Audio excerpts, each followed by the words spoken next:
hate your boss? Do you hate coming to work every single day because you know you have to have a conversation, that person gonna say something to you that you ain't gonna like just because it's uncomfortable?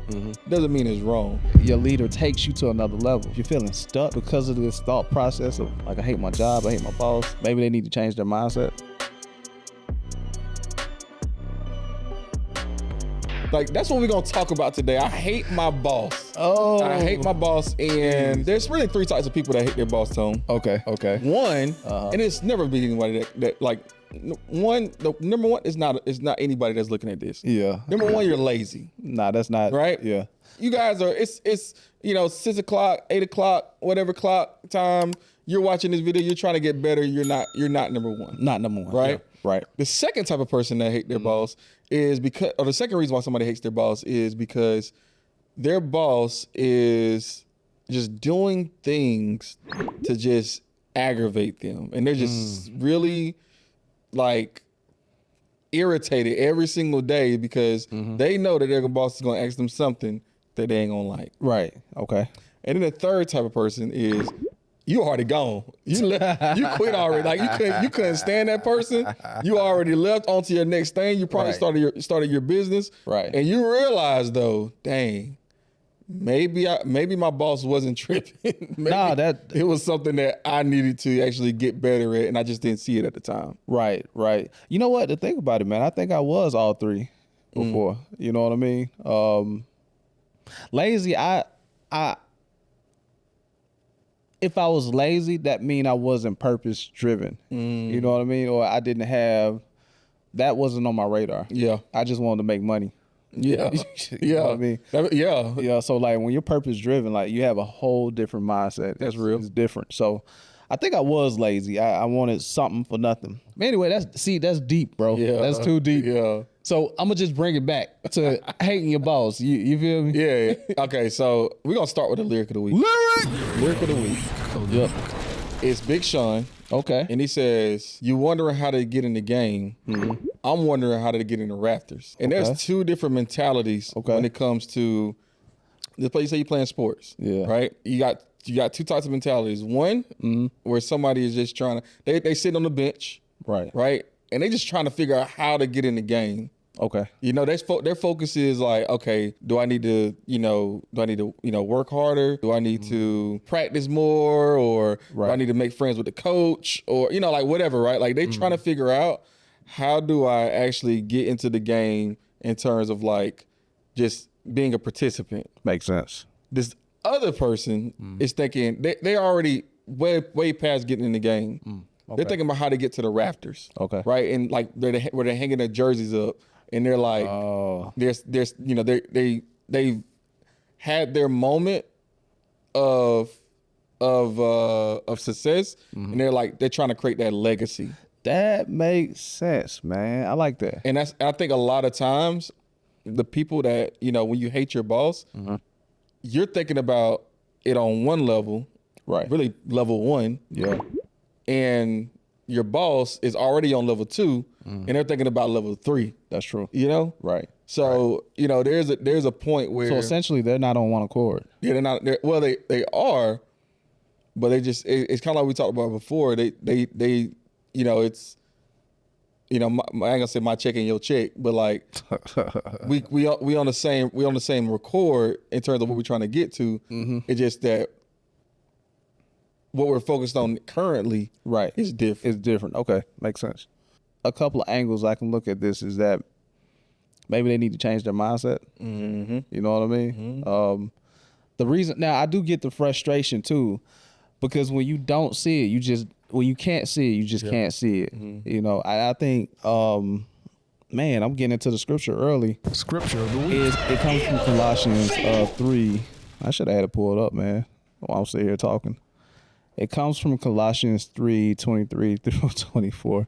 Now, a lot of people don't like the scripture because in one version of the Bible it says, "Slaves, obey your masters." You know what I mean? I know that's a touchy subject for us, but here it says, this is the ESV version. It says, verse 23 says, "Whatever you do, work heartedly as for the Lord and not for men, knowing that from the Lord you will receive the inheritance as a reward. You are serving the Lord Christ. And you know that's a purpose-driven statement. Because me, you know, the frustration of me not liking my boss always in a conclusion of, man, I get why the boss made me do this. You know, I may be long gone after that, but right. I ultimately began to understand, like, man, like maybe my boss was trying to get me to this level. Maybe he saw that I had some type of insecurity and was trying to pull me out of it. Or maybe he saw the best in me and I just wasn't comfortable in, you know, going the extra mile or the extra step. All because I was either focused on my own ego, my own pride, focused on just making the money. Because eventually most of the time that's what it is too. You focused on like getting a check. Yeah. You don't care nothing about none of that. You just want to get a check. But you know, coming to my senses of being a purpose-driven leader, you know, purpose-driven millennial leader, I want to be the best version of myself. You know, so it pulls me back into like a reflective state where I'm like, yeah, man, he was just trying to get me. I remember one of my managers, man. Shout out to I ain't gonna say his name. I ain't give him that much credit now. But I was working at the bank, man. He was a young leader. And he I remember sitting in the office and he was like, yo, this is all you need to say to the customer, because he was trying to get me to sell. Like, yeah. And there was a certain point in my selling that I wasn't comfortable. And I was like, we can come back to that, by the way. Yeah. And I was like, man, but what if they say this? What if, and he was like, you're overthinking it. He's like, what happened to that confident Anthony I knew? You know, he's like, right now you're just overthinking. Stop overthinking, just do it. I didn't like the answer. Like, who you talking? Like, first of all, who you talking to? You feel me? But he would say, you're overthinking. And the more, you know, I go through life, I realize that, yeah, I do overthink a lot. And I'm like, dang, it brings me back to that conversation, although I ain't like it. Yeah. So, you know, your leader pulls something out of you, man. Yep. Yeah, but anyway, go ahead, bro. No, you're 1,000% correct. Right. Yeah. And I think there's two parts to this. One, the communication level of your manager, like, and I realized that, like, you know, in like looking back on things, like maybe I could have been a little bit more influential, a little bit more persuasive in how I communicated messages, right? That would have also helped be able to, you know, whatever. There's a point in my career, like, I'm just like, you just gonna do this or you ain't gonna do it. Like, right. I don't care how you feel about it. Yeah. You know, because either you're gonna do it right the way I need you to do it, or you ain't gonna be here. You know, like that was like my mentality that I had, right? But I think, you know, so I think one, the communication level in the I guess you just got to be better as a leader. I think that helps you get your message across so you don't have people that hate you, number one. Yeah, that's true. But I think the other part of it is exactly what you was talking about with the uncomfortability piece. Yeah. Right? Like it's so uncomfortable, especially when you're coming into a like new team and you're trying to, you know, get people to do, or maybe you have a boss that's trying to get you to do certain things in a certain way that you're not used to doing it in that way, like in your situation with him. So it's just super, super important to be able to understand that just because it's uncomfortable doesn't mean it's wrong. No, that's true. That's true. Man, I remember, man, it was days I would go to work with a knot in my stomach because I know he's about to push me to do something that's uncomfortable. And, you know, like, and here's the thing about leadership. That feeling never goes away. You know what I mean? Like, your leader, being a leader, you're going to have a leader that's going to push you to do something uncomfortable. My best bet is to familiarize myself with that feeling and just know that feeling is pushing me to be a better me. Because when I see the progress, when I see the outcome, it makes me want to put myself in uncomfortable situations. Yep. That's how your leader takes you to another level.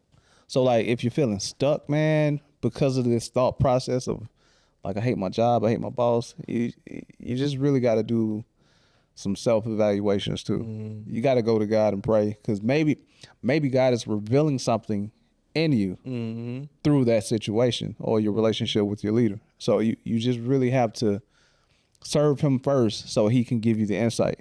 Yeah, 1000%. Because people, we talk about this trust thing, right? Like, like trusting God, but sometimes, bro, God put people in your life for you to be able to like, trust them in a sense of like, iron sharpen iron. Yeah, like, and I think again, people run. Sometimes people run away from that. It's like, no, like they're not there to hinder you. They're there to make you better.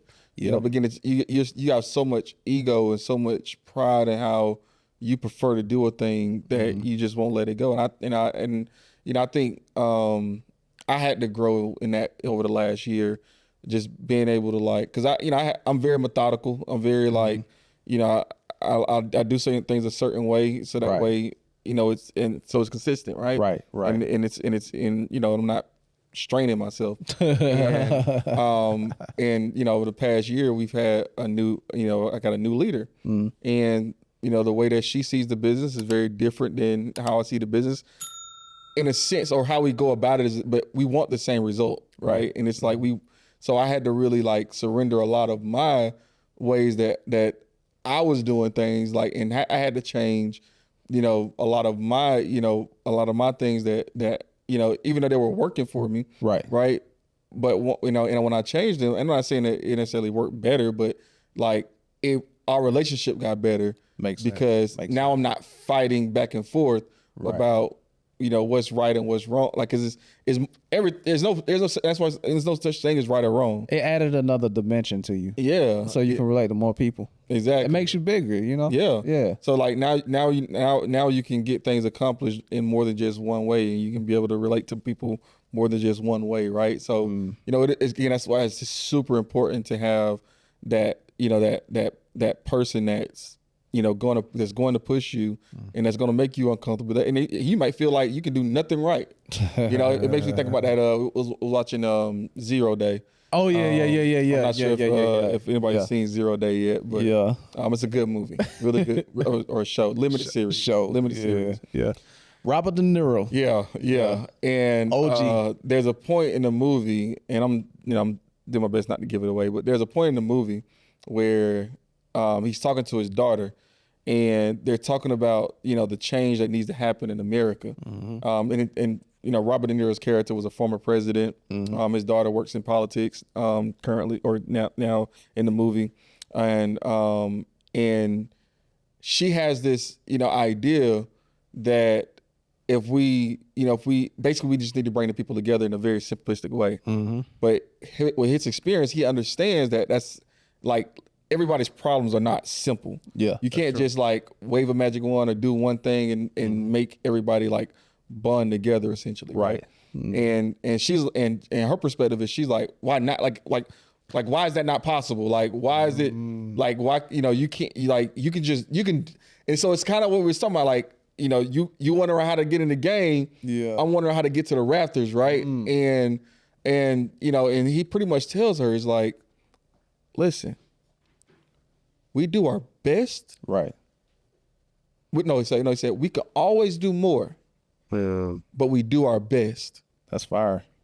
And what he's trying to teach her, though, is he's trying to teach her about balance and about like life is not necessarily like, you can always, there's always going to be an opportunity for you to do more for this person, that person, a group of people. Like, there's always going to be an opportunity for you to do more. Right.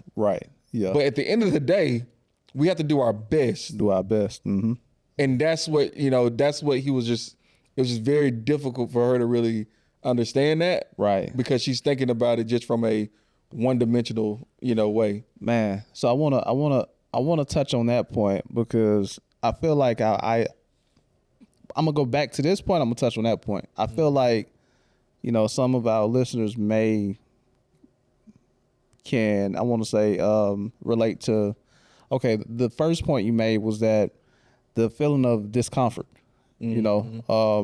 Us being purpose-driven leaders, we have to be familiar with that feeling versus, you know, I think what made me change in my life is that I did think, because it felt uncomfortable, that it was wrong. You said that in the beginning. So I always ran from the discomfort.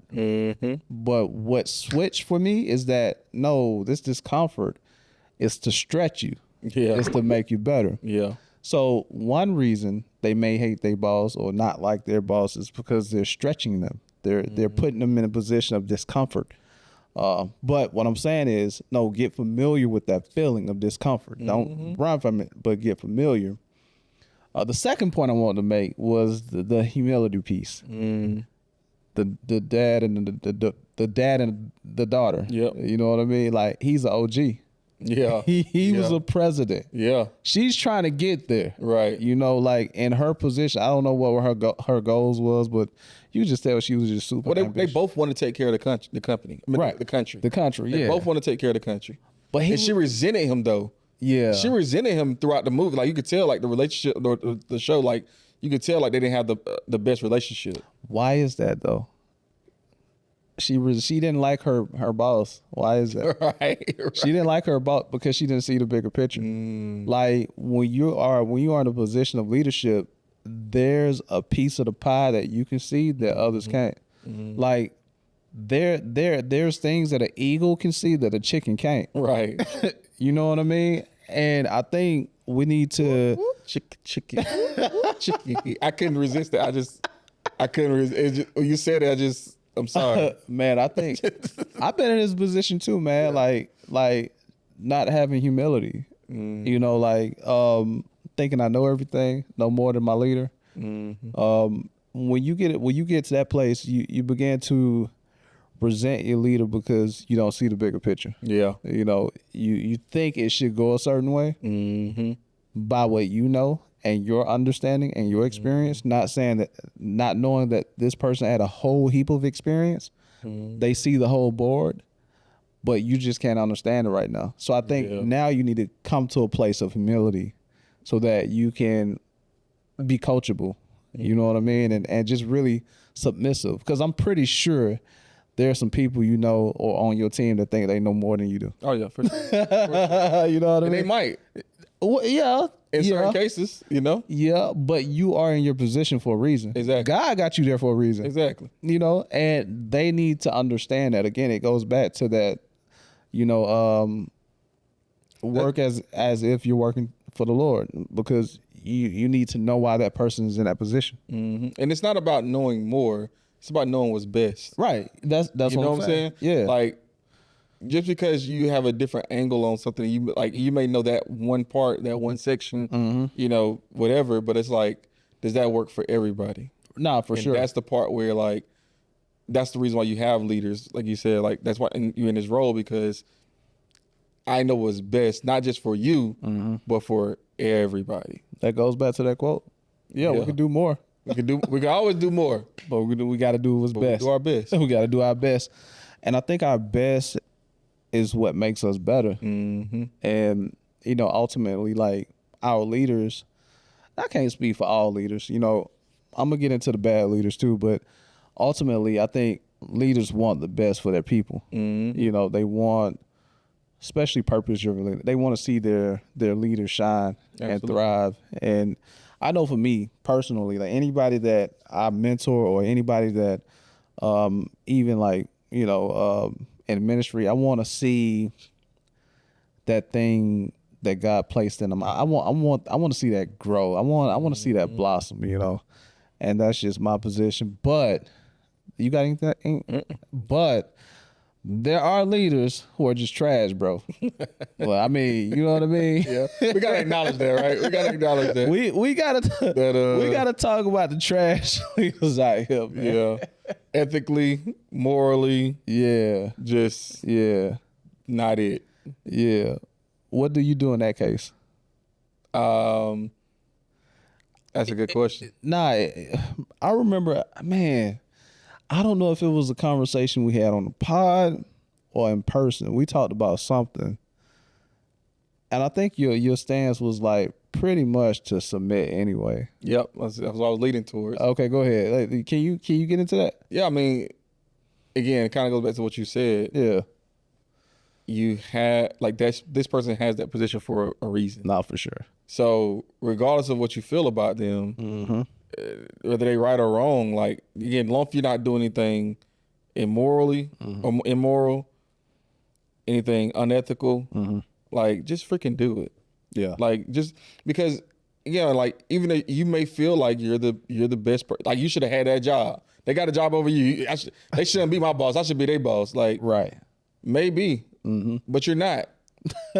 So your ability to be able to follow can determine your ability to be able to lead. Oh. So Yeah. you better, just my perspective is you better submit, Man. because if not, then you may not ever get to that role of leading. Right. One, because like you're gonna taint your brand and how people look at you. Right. But then two, when you do get to that role, guess what you're gonna have?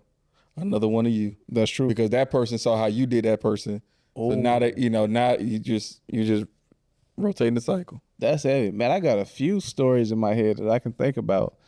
But first I'm gonna go biblically. I'm thinking about Eli and Samuel. Eli was the head priest. Samuel, if y'all don't know the story, Samuel, he was a prophet in the Bible where And Elijah, right? You talking about like Elijah? No? It's Eli and Samuel. It's Eli. Oh yeah, that's a good story. Okay. Samuel was a bomb prophet, man. He his mother gave him up, as a sacrifice to the Lord to serve in the temple with Eli. Eli was like the head priest, but Eli had a lot of unethical things going on, and